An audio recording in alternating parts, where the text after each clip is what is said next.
Hi everyone, this is the second installment of a series called Ancient Beef History. If you missed the first one, that's alright, I'll have it linked right up there. So with that, here's the Bone Wars.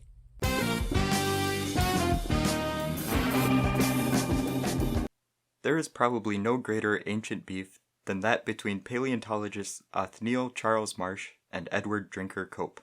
A beef that was so intense it ultimately destroyed both of their reputations, drove others from the field of paleontology, and left them each nearly penniless and completely disgraced at the time of their deaths. A beef that fittingly earned the moniker the Bone Wars, the ramifications of which we're still dealing with over 120 years later. The two men came from vastly different backgrounds. Cope was born in 1840 to a wealthy and influential Quaker family, while Marsh was born to a relatively poor family in 1831. Had it not been for a very rich uncle, there would have never been any beef between these two. Lucky for us, that wasn't the case. Like every great ancient beef begins, the two actually started out as friends.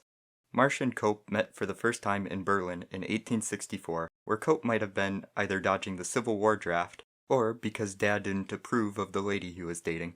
Edward got the last laugh though by marrying his cousin. It was his distant cousin, but still his cousin. But this isn't about the beef between Cope and his dad, or about how the Cope family tree grows sideways. This is between Othniel and Edward. The two spent several days together while in Berlin. They had wildly different personalities. Marsh was described as being methodical and introverted, while Cope was described as confrontational and short-tempered. Despite these differences, the two at least seemed to get along in the beginning. They even named dinosaurs they discovered after each other, which is kinda cute. However, this was the beginning of the end of any cordiality between the two. The Mosasaurus that Marsh named after Cope was found in a place that Cope considered his, and naming the dino after him might have just been a way to smooth over any animosities.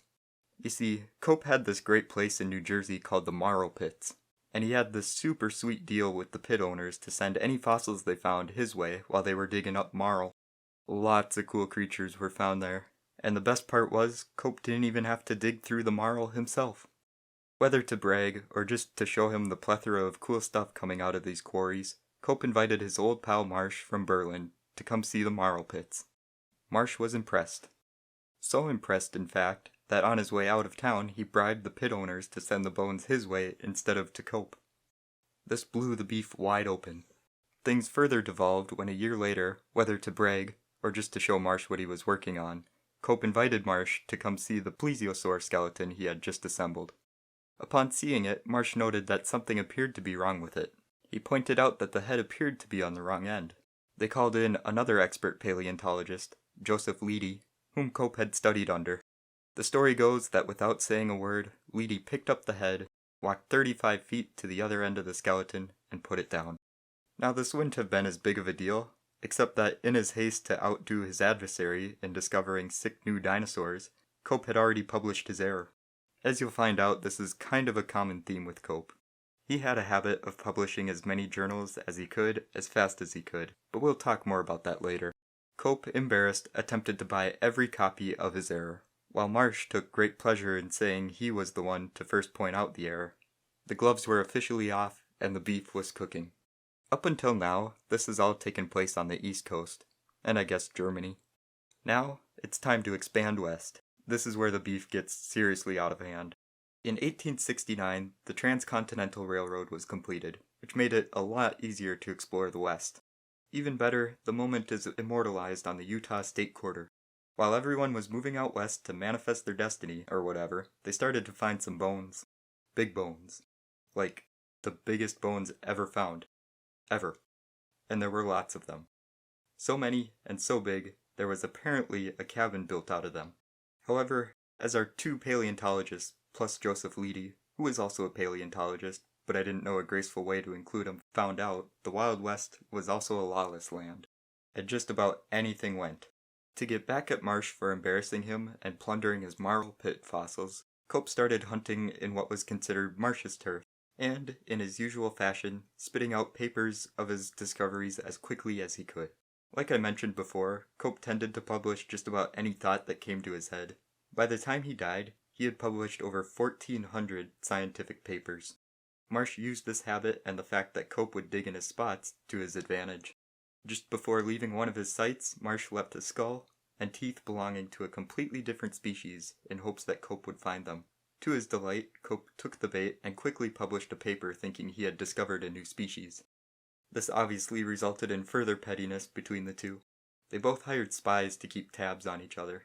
Soon, that escalated to hiring bone rustlers, which as the name suggests, were men paid to steal their rivals' bones while they were being shipped back east.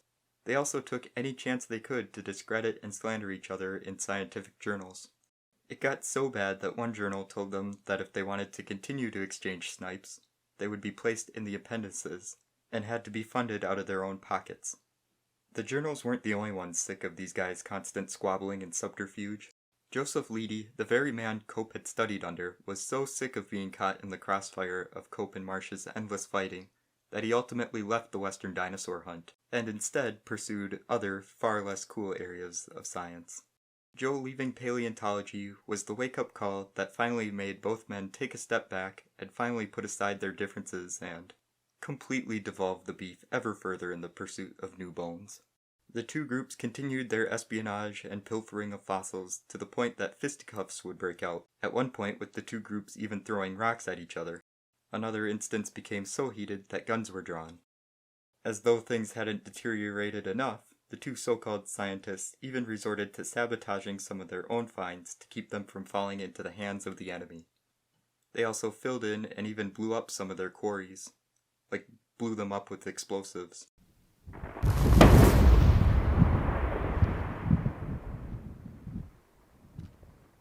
This somehow isn't even the height of the beef either. That happened sometime after 1882, when Marsh became head paleontologist of the brand new U.S. Geological Survey. This gave Marsh a lot of control over government funds. He used this newfound leverage to cut off Cope from those funds, forcing him to find another source of money or pay for the digs out of his own pocket. After buying a major scientific journal to further slander his foe, investing in several mines that went bust, and his cousin/wife leaving him, which probably made already awkward family reunions worse, the only major asset Cope really had left was his fossil collection. To deal a fatal blow to his bitter nemesis, Marsh went for Cope's fossil collection. He used his position in government to help pass a law that said any fossils found with the help of government funds belonged to the government. With that, he filed a complaint against Cope. He underestimated his rival, however. Beside his 1,400 scientific journals, Cope also kept highly detailed notes, proving that his fossils were in fact paid for out of his own pocket and not government funds. Those weren't the only highly detailed notes Cope kept either. He also kept notes of all the tomfoolery going on. Well, at least the stuff Marsh was up to. Plus all the mistakes Marsh had made. He gave his list of grievances to a man named William Hosier Ballot, who was a writer for the tabloid paper The New York Herald. On January 21st, 1890, the Herald ran a front-page story with the headline, "Scientists Wage Bitter Warfare." This served all that hot and juicy beef directly to the public, and per the norm, when served delicious beef, the public happily ate it up. Up until this point, the beef was mostly known only among the scientific community. The eggheads were rightfully horrified when it became tabloid news, especially when their own names and quotes started showing up. The story was also supposedly full of errors and misspellings, but that could have been due to Cope's poor penmanship. Probably because he didn't work hard enough at his penmanship lessons. Yeah, I really did my research for this video. But I'm getting off track. Marsh responded to the news with his own list of dirty laundry. And just in case you think I've been hamming this beef up for this video, here's a quote from Marsh's response to an accusation made in the article that he had plagiarized work done by Russian paleontologist Vladimir Kowalewski on an ancient horse evolution that shows just how ruthless this entire dispute was. It should be noted that Kowalewski died of suicide. Was at least stricken with remorse and ended his unfortunate career by blowing out his brains, but Cope still lives unrepentant. This wasn't written in his diary or in a letter or somewhere relatively private. This was on the front page of a newspaper. And that was just one quote. It makes sense why other scientists were so appalled by their behavior, and why some left for other areas of study. This smearing campaign went on for about 2 weeks until eventually the public lost interest. After the dust finally settled, Congress slashed the budget of the USGS Paleontology Department, and Marsh lost his position there. In the ultimate twist of fate, the US government investigated Marsh and his enormous fossil collection. Because the law stated that all fossils found with government funds were property of the government, a law that, if you'll remember, Marsh helped pass, and because most of his collection was at least partially funded by the US government, Marsh was forced to donate almost all of it to the Smithsonian Institution, which was great for them, but not so much for Marsh. Cope didn't fare too much better either. Although he was able to keep his collection of fossils from the government, he still had to sell a good majority of it because he was almost completely broke. To make matters worse, nobody really wanted to buy his entire collection. He died at the age of 56, completely disgraced and nearly broke. This beef, however, has one more really weird twist. Before his death, Cope issued one final challenge to Marsh. He donated his skull to science, so he could have his brain weighed in hopes that Marsh would do the same to prove once and for all who truly was the smartest of the two. It should be noted that brain weight is no longer considered a measure of intelligence. And unfortunately, Marsh never took him up on his challenge when he died 2 years later, also disgraced and nearly broke. So I guess we'll never know. As it is with most beef, there was no clear winner here. The men destroyed each other both financially and socially. The public melee understandably tainted Europeans' views on American paleontology. The aftermath of this mess is something that the field of paleontology is still trying to sort out even today. In their haste to outdo each other in discovering new species, bones were assembled with far less attention to detail than was required. This led to duplicate species, species with bones that didn't belong, species that really were just juveniles of another species, and plain old general confusion that scientists are still working to sort out today. A good example of this confusion is the Brontosaurus. Marsh announced the discovery of a large, nearly complete sauropod skeleton. He named it Brontosaurus excelsus, with Brontosaurus meaning thunder lizard and excelsus meaning noble or high. There was an issue with the groundbreaking discovery, however. The skeleton was missing a head, and the head Marsh put in place of it was of a different species. The error wasn't realized until after his death, so Cope never got the chance to rub it in.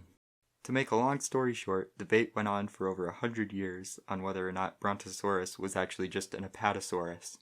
In 2015, it was finally decided that the two were different enough to be classified as separate species, and Brontosaurus was officially a dinosaur again.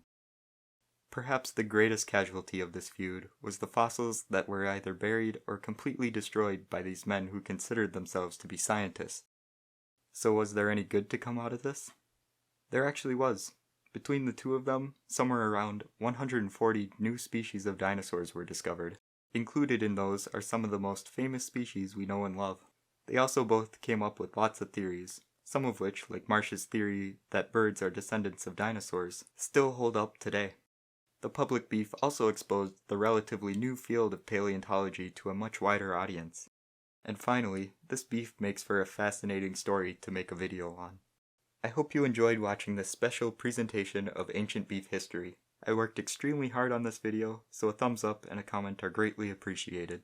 These are a lot of fun to make, and I'd like to keep making more of them in the future. So if you know of any good paleontology, geology, or mineralogy related beef, please let me know about it in the comments. Thank you so much for watching. I'll see you next week.